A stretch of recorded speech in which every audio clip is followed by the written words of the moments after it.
Alright, fellas, we got a lot of material to cover today. Debating whether I want to split it into multiple videos. It seems possible because my outline for this video is like 3 pages long. This is Risen Rival, by the way. You can call me Risen. So I had some requests. My people liked my last video. And they had some requests. We have Benzo and Projects, who are sponsoring these videos. And Benzo wants to know more about not getting team killed on walls. And Projects wants to know more about team synergy. So we're going to cover those topics. And we're also going to cover some unknown mechanics. Some unknown mechanics in Dofus. With Rogue that they're kind of OP if you know about them. So we'll go over everything. All right. Hopefully today. All right. So first thing we're gonna go over is team synergy. So first off, let's make ourselves a map. We've got over here. We've got a wall. This is gonna look sort of like the village zap, because that's where most of my PvP happens. There are holes in the wall, at least on the grid, when you're in tactical mode. And then we've got 2 walls. And once again, you got the zap up here. Alright, so let's say... So team synergy. Say you got bomb 1 over here. Over here you got bomb 2. Alright, so that means you got some wall over here. You got yourself a glyph. I'm going to let that be assumed, just in case things move around. I don't want it to be too cluttered. So, and let's say you're going to put, here, let's say it's turn 3 and you already, because honestly, you want to wait till later game to really go hard on getting him into the wall, at least turn 3. Like turn 2, okay, so if you're dual element, if turn 2, you can take the game. As long as one of your elements are int, you can take the game on turn 2 if you have 2 int bombs and a third bomb that's another color because you summoned 2 bombs on the first turn. That's sort of the main purpose of dual element, is to kill as quickly as possible. So because of the fact that you're putting 2 bombs out on the first turn, they're building combo damage faster. And the way that their combo damage can get mixed with the other bombs is if they're in detonation range with each other. So if there's an enemy right over here, if there's an enemy right over here, let's say this is a green bomb and this is a blue bomb, or let's say this is a green bomb and this is a red bomb, okay? Let's say you pull an enemy over here into the wall. Or no, oh, shoot. Okay, I'm gonna have to say this is a red bomb, this is a green bomb, and then you would put a red bomb over here.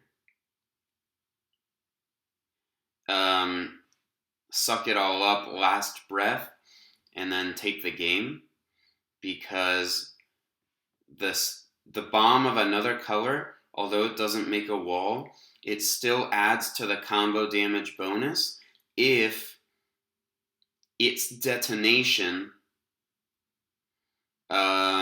is calculated. If its detonation happens in one blow. So if you blow this and it blows the bomb here and the bomb here, or if you magnet, it's over here, then even other color bombs are being included in the combo damage because it all blew at the same time.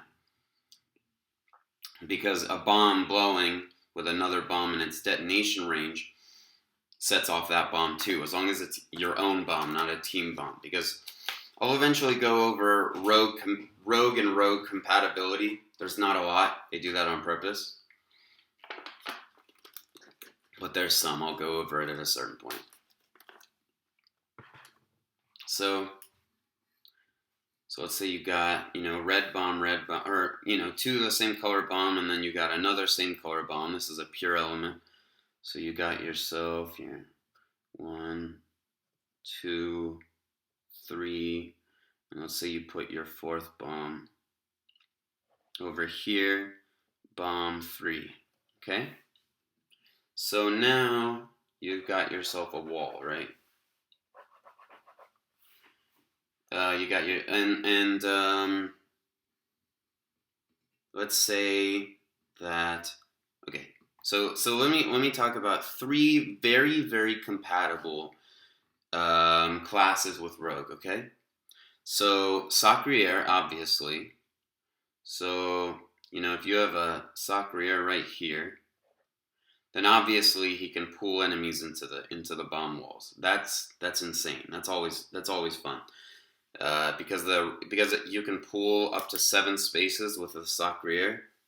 I mean, it's really easy to get people in the bomb walls. If you got some enemies chilling over here, you can pull them in real easy. So, it's also useful to note, you should do the calculations beforehand. So, if you're working with a team on Rogue and you're doing something like Ascension or something like that, it's nice to sort of experiment beforehand, because you need to find out how much damage your Sacrier can take. I'll get to resistances in a bit, but your Sacrier could potentially walk into the wall if it needs to. So, okay, so let's say that this bomb, for whatever, moved 1 space over here. Like let's say you had an enemy over here, and the enemy, Anaripsa, is standing over here and pushes your bomb over here to get him out of the wall, right? So sometimes your enemies will break your walls, make them not linear with each other so that they don't damage their teammates another time. So you have an enemy over here, and your Anaripsa, he pushed your bomb over here. So what can you do? If you have, for whatever reason, some incentive that you need to make them reconnect so you can get enough damage to take the game, for instance, then the Sacrier could potentially, early game, not late game, walk into the wall, stand over here, and pull in the bomb 1 space so the wall closes again. If you're working with me, my MP steal is pretty sharp, so the Sacrier might have some difficulty leaving the wall to pull in an enemy. But, if there's an enemy chilling over here, then you could pull it in and hit everything over here. So, part of team play is, your allies knowing how to get bombs to come together correctly. And then another thing is that first of all, what is release? Like fucking 1200k to get release? It's a spell. It's a common spell. Why would anyone not have release? It makes no sense, okay? So Sacrier should have release. I'm sorry to tell you, but Sacrier should have release. Also, it comes in handy for challenges. There might be times where you don't want to be next to an enemy. There's challenges like that. But Sacriers, so especially for, they're field manipulators. Why would they not be able to push? It makes no sense, okay? So Sacriers with release And the reason I bring it up with Sakrier is that Sakriers are reluctant to have release. But yes, obviously, pushing him into the walls is always a plus. Also, you can push bomb 3 spaces, 4 spaces as well. But I wouldn't level release on a Sakrier. But I would have it. It's like super cheap. All right, SRAM. SRAM is awesome, especially if you're Ened. Ened is a genius. I told him, has your mother ever told you that you are a pleasure to be around? Because this guy knows Rogue. He did Ascension with a Rogue before, so he knows the best thing with SRAM is that they can set up the monsters or the enemies to get hit by the wall that isn't there yet. So let's say you don't have bomb 3 yet. A SRAM could easily, if you have 2 enemies chilling over here, can push the enemies linear to bomb 1, so that the Rogue on his upcoming turn can walk up here and throw a bomb to this location and close the wall. So because SRAMs have so much control over their pushback, it's really, really useful for throwing things in a way that they can be ready to be hit by a wall next turn when the Rogue officially closes it. And that's the main thing with SRAM is, and also push traps are nice. You got yourself these cross push traps. It's always nice to an enemy to walk by unsuspecting and then get knocked into the wall. That's always fun. Especially because if for whatever reason they need to go in this direction, and like let's say you have a Kawit, I'll go over this later, but you have like some sort of obstacle here that they can't get by, they can get hit as many times as possible on their own turn. So if they keep on walking on the wall, they're going to get hit again. But I'm going to go over that later. So pandas. Panda and Rogue. OP. The best synergy in the game. There's nothing like it. Obviously, pick up bombs, throw bombs into position. If you're a panda, learn how to play Rogue. Because if you're working with a Rogue, you want to know how to close those walls. Also, obviously, throwing enemies in the wall, throwing allies outside of the wall. It's just amazing. I believe they have a pushback as well. It's crazy. So, and then another thing is lowering resistances. If you already got a wall doing like 2,000 damage, because Rogue does the heaviest damage in the game. Like, let's be real here. Rogue does the heaviest damage in the game. And if you can throw someone on the wall, or lower their res first, and then throw them on the wall, they're just going to take so much damage. The percentage is going to be insane. So, Panda and Rogue, just freaking insane. Also, I'd like to mention Barrel. So much field manipulation. So the Panda can literally just put a barrel on the side of the wall and just pull an enemy in. It's so easy. So yeah, it's unbelievable. I totally vouch for the Panda Rogue combo. It's insane. Alright, well, that's the team synergy. Alright, so now let's talk about avoiding team kills. Okay? So, let's say you have... So obviously, you should know that hiding bombs is always a good thing, right? So, well, not always a good thing. Man, now I feel obligated to go over that. You guys can remind me later. So we got these 2 walls, and you're hiding bomb 1 over here, and bomb 2 over here, okay? So that's what you got going on. So obviously there's a wall here.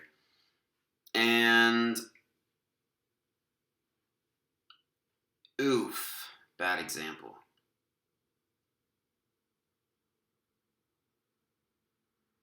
Oof. Alright.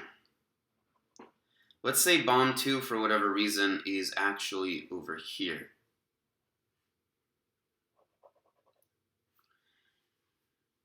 If you don't want to fall into this wall, if you don't want to get pulled in the wall, pushed in the wall, what you want, unless you're going against a panda, that's freaking insane.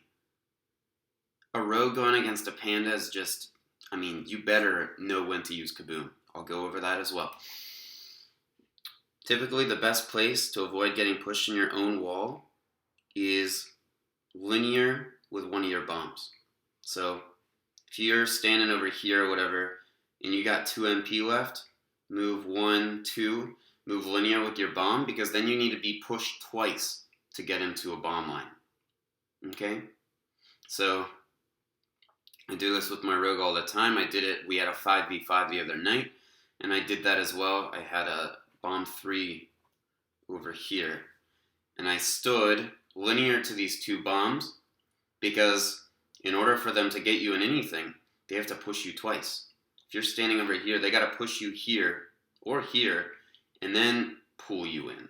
So it's just super complicated, and most likely people will just ignore you, especially if you're off to the side.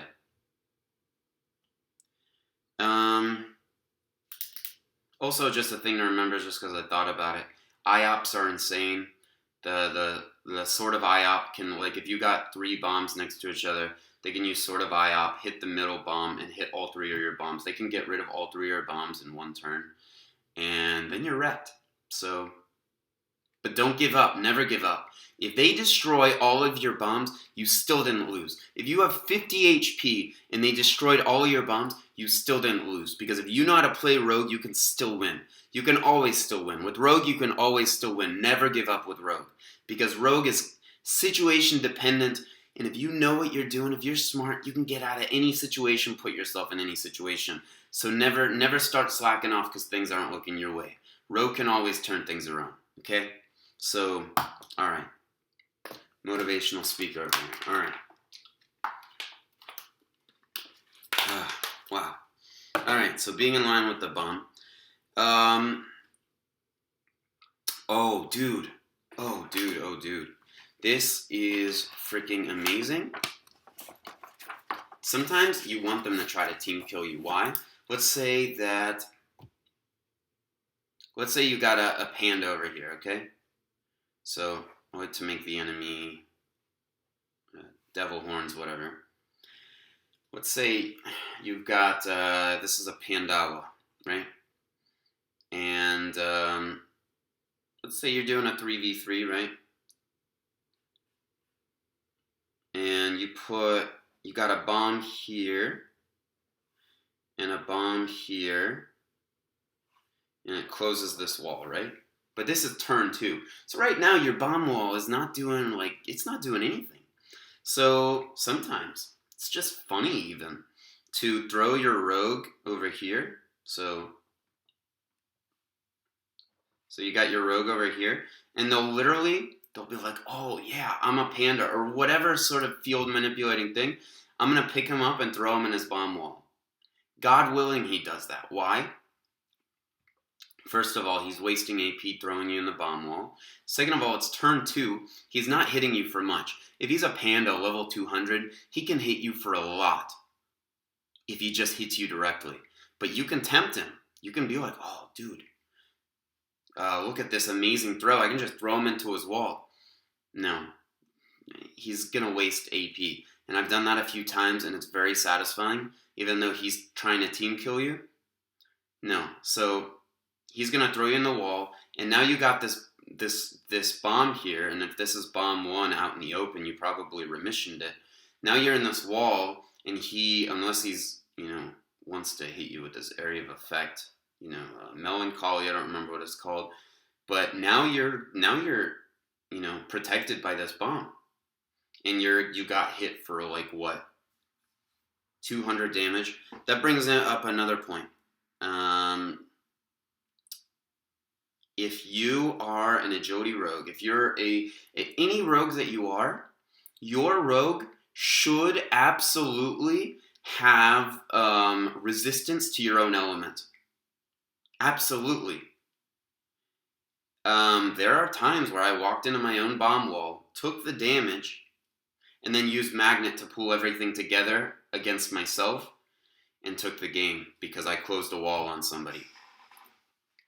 But yeah, you definitely want resistance to your own element. I have all my gear is overmaged agility, so I don't really mess with my gear anymore because I don't want to lose those overmages. But overmaging your own or maging your own resistance to your own element, I'd recommend. So that's important. Okay, so Kaboom. Kaboom is amazing for protecting against team killing. It's specifically there for that. So, geez, another bottle of water, thank God.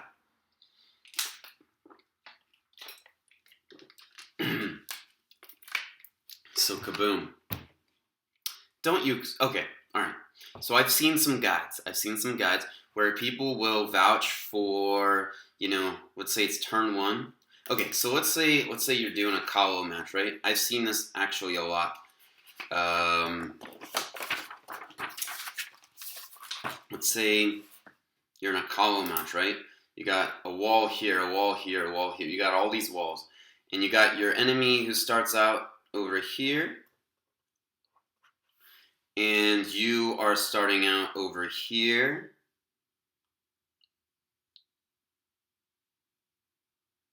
So you're over here. I've seen this a lot where, like, let's say they'll hide their bomb behind like a couple walls. Like let's say their agility, they'll hide their green bomb behind this wall, and then they'll move over. And if they're worried about being in the line of their enemy, they'll put a red bomb here and a red bomb here and a blue bomb here or next to them over here to block line of sight. I've seen this a lot.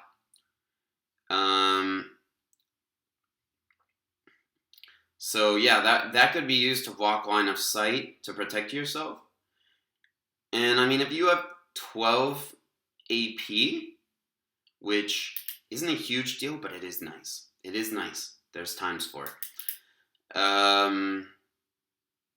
If you have 12 AP, or you can wait till next turn, you Kaboom either that turn or next turn, and then blow it, and then you get the bonuses from those bombs. So you have an extra AP. Now you have 12 AP for sure, at least. If you go by my rule, you need 11 AP. Because Drowned, he used his rogue with 10 AP. What's he thinking? He was using the Almi God ring, which you can't have 11 AP or more. Ridiculous. That's a Boomerang Daggers pure build. 10 AP. Ridiculous. No, you want 11 AP. You use this Kaboom strategy, you'll have 12 AP at the end of it. And I believe like 60% damage or power. So, yeah, but that's, 1v1 Coliseum. There's a lot of distance. It'll take a few turns before you guys close in. Your Kaboom's going to refresh eventually. That's that scenario. But Kaboom is something you want to use definitely later in the fight. So, let me move back another one. So, obviously don't waste Kaboom if the panda's going to throw you in there. And also, he's not going to throw you in there if you use Kaboom on yourself. But, turn 3, I'd still say you could possibly use Kaboom turn 3. Like, let's say for whatever reason you're forced to end your turn over here, and you're worried that an enemy Sacriere, an enemy Panda Barrel, whatever, is going to pull you into your own wall, then kaboom, yeah. I mean, turn 3, I suppose. But if you see a threat possibly happening later on, you want to keep it as late as possible, because that's when if you can dodge 4,000 damage and -4 MP, that's worth a lot more than a turn 3 kaboom. Okay? So save your kabooms for later.